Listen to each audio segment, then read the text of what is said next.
Varicose veins కి సరైన చికిత్స కోసం సంప్రదించండి ఎవిస్ హాస్పిటల్. నమస్తే రమగారు. నమస్తే జయ. రమగారు, నరసింహస్వామి చరిత్ర మనం అప్పుడప్పుడు సందర్భానుసారంగా మాట్లాడుకున్నాం, కానీ పూర్తిగా ఒక కథ రూపంలో ఎప్పుడు చెప్పుకోలేదు. ఒకసారి చెప్పుకుందామండి.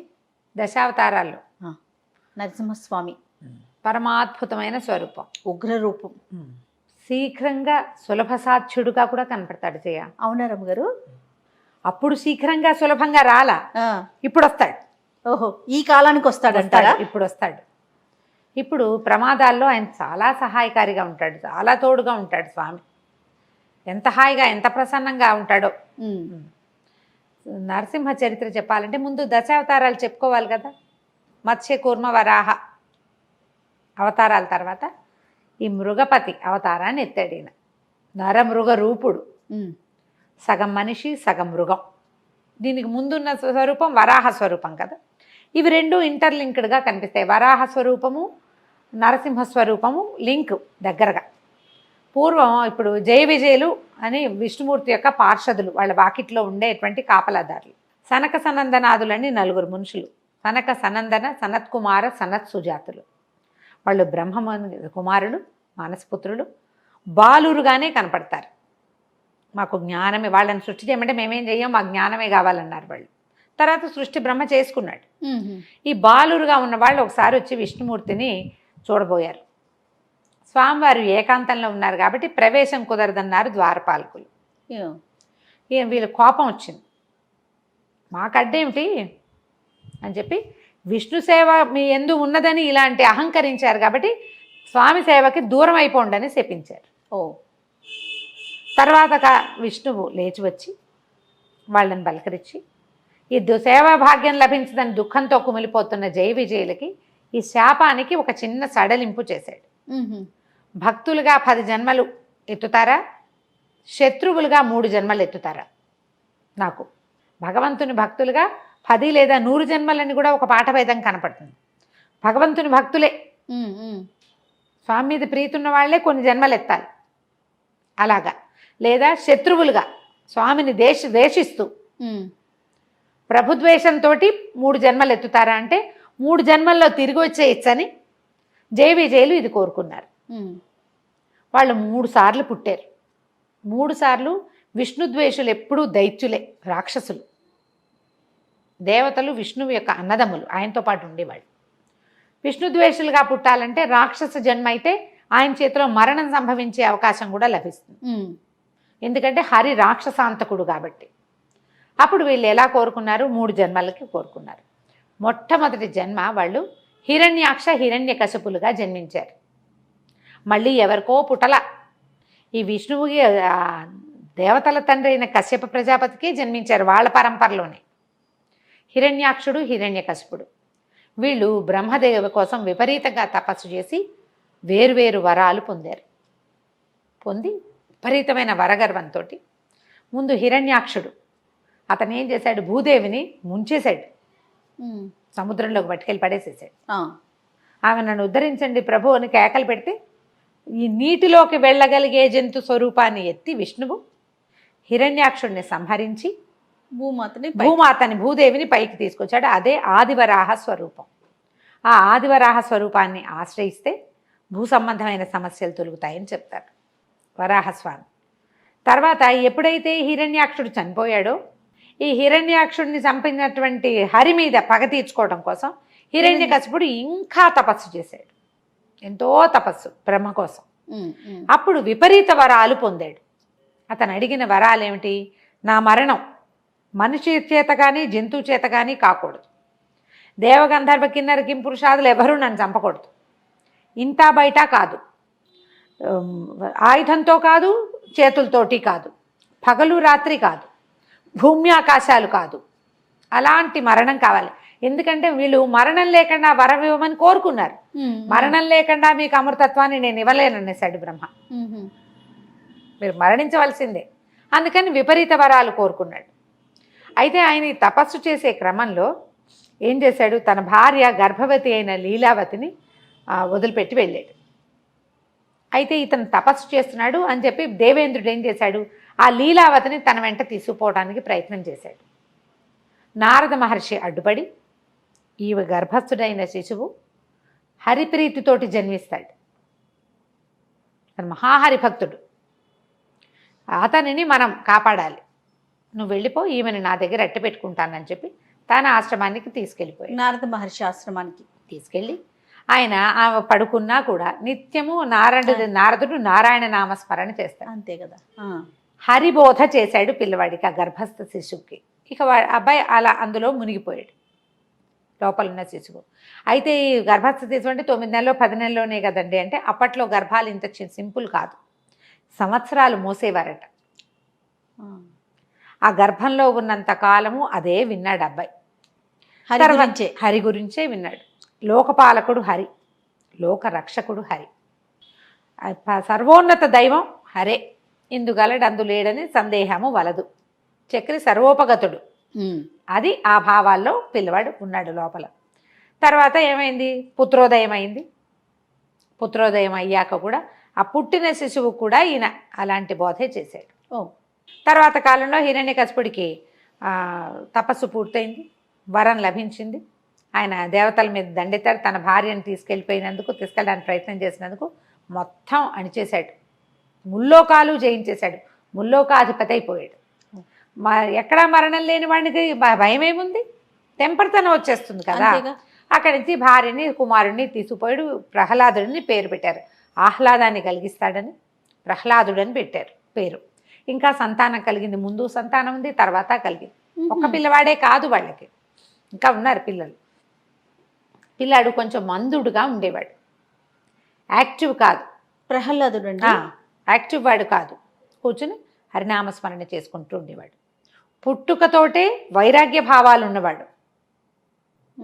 భగవంతుడే అన్నిటికీ మూలమని, అన్నిటికీ ఆద్యంతాలు అతడేనని నమ్మేవాడు అనమాట.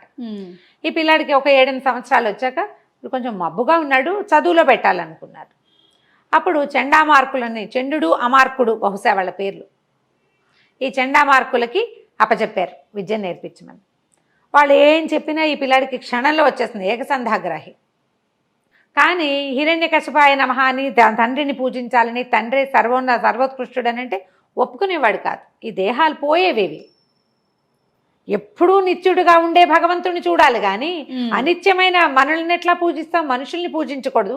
రాక్షసుడైతే ఈయనకి మరణం తప్పదు ఎప్పుడో ఒకప్పుడు, నిత్యుడు కాదు కదా. మనం ఉన్నా లేకపోయినా ఉండేవాడు భగవంతుడు, నేనున్నప్పుడు ఉండేవాడు దేవుడేట అవుతాడు, అట్లా కాదు. ఇతను ఏం చేశాడు, పిల్లవాడు తన చుట్టుపక్కల ఉన్న వాళ్ళందరికీ హరిబోధ చేయటం మొదలుపెట్టాడు. హరినామస్మరణతోటి గురుకులం అంతా మారుమోగిపోయేది. పిల్లలు ఆ ఉద్రేకానికి లోనైపోయేవారు. మనం భజన చేస్తుంటే ఉద్రేకం వస్తుంది, అవునవును కదా. నామస్మరణతోటి ఒక రకమైన ఉద్రిక్తత వచ్చేస్తుంది, లోపల నరాలలో ఒక సంచలనం వస్తుంది, దాని మీదకి వెళ్ళిపోతాం. ఈ పిల్లలందరినీ అటువైపు తీసుకెళ్తున్నాడని వాళ్ళు ఏం చేశారు, సరే చెప్తున్నారు, నాయన ఇది వద్దు, ఇది చెయ్యొద్దు, నీ తండ్రి ఒప్పుకోడు, ఆయన హరిద్వేషి శివభక్తుడు అంటే కాదంటాడు ఇతను. తర్వాత ఏం చేశారు, పిల్లాడి చదువు పరీక్షిద్దామని పిలిచారు. పరీక్షించేసరికల్లా అతను ఏమన్నాడు, హరే సర్వాంతర్యామని చెప్పటం మొదలుపెట్టాడు. తండ్రికి అర్థం కాలేదు. ఇక పిల్లాడిని ఎలాగైనా, వీడు ఏంటంటే వీడు చెదపురుగు, చీడపురుగు కుటుంబానికి, ఇలాంటి వాడు ఒకడు పుడితే ఇక మొత్తం కుటుంబం అంతా పాడైపోతుంది. పిల్లవాడిని సంహరించాలనుకున్నాడు ఆయన. నాకు ఇంటికి ఎక్కడ వేర్పురుగు ఉంటే ఇల్లంతా మొత్తం చెట్టంతా పోతుంది, నా కుటుంబం అంతా నాశనం అయిపోతుంది, మేమంతా హరిద్వేషంతో ఉంటే వీడొక్కడు ఎందుకు హరిప్రేమికుడుగా ఉండాలి. వాడిని చంపడానికి రకరకాల ప్రయత్నం చేశారు, విషం ఇచ్చారు, ఏది ఇచ్చినా హరినామస్మరణతోటే స్వీకరించేవాడు. ఏనుగులతో తొక్కించడానికి ప్రయత్నం చేశారు, కొండల మీద నుంచి పడేశారు, అగ్నిలో పడేశారు, పెద్ద పెద్ద పాములతోటి కరిపించారు. ఏం చేసినా అతనికి మరణం రాల, ఏది ఇచ్చినా అతని లోపలికి వెళ్ళిపోయేది. ఆ భగవన్నామస్మరణే అతన్ని రక్షించేది. ఇక విసిగిపోయాడు తండ్రి. విసిగిపోయి ఒకనాడు తండ్రి కొడుకు వాదించుకున్నారు బాగా. చిన్న పిల్లవాడే, 10-12 ఏళ్ళు వచ్చుంటాయి, అంతకంటే వయసు ఉన్నట్టుగా కనపడదు కథల్లో. మన సినిమాల్లో అయితే మరీ చిట్టి పిల్లవాడిగా చూస్తాం, అంత చిట్టివాడు కాదు, కొంచెం రాజ్యం చేయగలిగే ఆలోచన వచ్చే వయసు వచ్చిందనే అనిపిస్తుంది. తండ్రి తర్వాత అతనే రాజయ్యాడు కాబట్టి. తర్వాత ఒకరోజు పిలిచాడు, ఇద్దరు మాట్లాడుకున్నాక ఆయన అన్నాడు, సర్వాంతర్యామంటావు, ఎక్కడున్నాడో పిలువు, నాకు చూపించు. అసలు ఇప్పటిదాకా ఎదురే పడలేదు, ముల్లోకాలు చూశాను నేను, ఎక్కడ చూసినా వాడు ఎక్కడున్నాడో మాకు కనపడలేదు, నేను చూడలా. అతన్ని చూసి అతన్ని సంహరించాలని కోరిక. మా అన్నయ్యని చంపేశాడు, నేను చంపాలి అతన్ని, చూపించు, నువ్వు ఎక్కడ చూపిస్తే అక్కడ చేస్తాను. ఇప్పటిదాకా అతని పేరు వింటాం, అతని ఇది వింటాం తప్పిస్తే నేను ఏనాడు అతన్ని చూడలేదు. అంటే నువ్వు చూడాలన్న దృష్టి లేదు నీకు. సర్వాంతర్యామి, ఎక్కడ పడితే అక్కడే ఉంటాడు. అసలు ఆ శ్లోకమే, ఆ పద్యమే అది. ఇందుగలడు అందులేడని సందేహం వలదు చక్రి సర్వోపగతుడు. ప్రతి చోట భగవంతుడు ఉన్నాడు, నీలో నాలో కూడా ఉన్నాడు. అయితే ఆయన మంటగా కోపం వచ్చిందనమాట. ఒక స్తంభాలు ఉన్నాయి, వాళ్ళు ఉన్న సభా ప్రాంగణం, ఈ స్తంభంలో ఉన్నాడంటే ఎక్కడైనా ఉంటాడు, చూడు నువ్వు అనేసరికల్లా ఇప్పుడు హరి నాకు కనపడాలి, కనపడకపోతే నేను చంపుతానన్నాడు పిల్లవాడిని. ఈ గద పెట్టి ఆ స్తంభాన్ని పగలగొట్టాడు. సాయంకాలం వేళ మునిమాపు చలవ చీకటి పడే వేళలో కొట్టేసరికల్ ఆ స్తంభం పెళపెళాభావాలతో పగిలిపోయింది. పగిలి అందులోంచి సమయం ఆసన్నమైంది కాబట్టి భగవంతుడు ఇట్లా 2 స్వరూపాలతో, సింహపు ముఖము, మానవ దేహంతో బయటకు వచ్చాడు. ఆశ్చర్యపోయాడు హిరణ్యకశిపుడు. నువ్వా, ఇలా ఉన్నావా నువ్వు అని ఆశ్చర్యపోయాడు. అసలు పద్యాలు ఎంత బాగుంటాయో భాగవతంలో, భలే అద్భుతంగా ఉంటాయి అని సరికల్ ఉగ్రరూపం. అది వచ్చిన స్వరూపము, నువ్వు ఏదైనా కొట్టితే ఒక చోటకి వేడొస్తుంది కదా, ఎక్కడో కొట్టావు, పటా పటా పట్ట కొట్టావు, కొట్టిన చోట ముట్టుకో, నువ్వు చేత్తో కొట్టినా వెచ్చబడుతుంది. ఒక గంట మనం ఒక చోట కూర్చుంటే మనం కూర్చుని నేలే వెచ్చబడుతుంది. బాగా చెప్పారు కదా. అవునండి. ఈ స్తంభాన్ని ఇనప గదతోటి, లోహపు గదతోటి కొట్టి కొట్టి ఒక తీక్ష్ణతని, వేడిని కల్పించాడు హిరణ్యకశిపుడు. ఆ వేడిలోంచి పుట్టిన భగవంతుడు మహోగ్ర రూపంతో వచ్చాడు. ఆ ఉగ్రరూపం చూసేసరికి వణికిపోయాడు పిల్లవాడు. ఇది ఇలాంటి స్వరూపంలో భగవంతుడు ఉంటాడని తెలియదు అతనికి. ఆ పాలకడల్లో ఎక్కడో పడుకుని ఉంటాడు, అలాంటివే తెలుసు. భగవంతుడు ఎలా ఉన్నా భగవంతుడే. మనకు భయం వేస్తుంది కానీ నారాయణ నారాయణ అంటూ పక్కకి తప్పుకునేసరికి ఈయన ఏం చేశాడు, ఈ రాక్షసుడితో యుద్ధం చేశాడు. కానీ హిరణ్యకశిపుడు ఓటమిని అంగీకరించాల. గద తిప్పి ఆయన మీదకి పడ్డాడు యుద్ధాన్ని.